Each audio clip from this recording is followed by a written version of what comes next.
Hey everyone, it's Detective Tom Sye, and this is your Tuesday tip.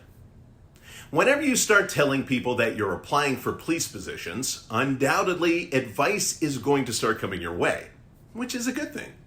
For the most part, people just want to be helpful and see you do well.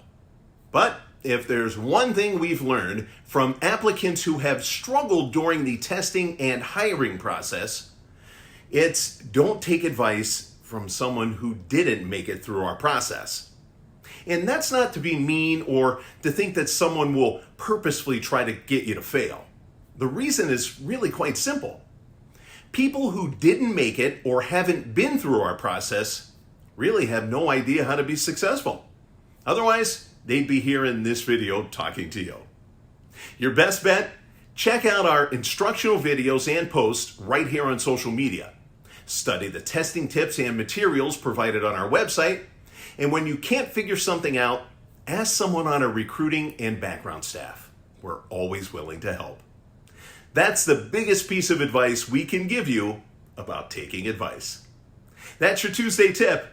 We'll see you out of testing.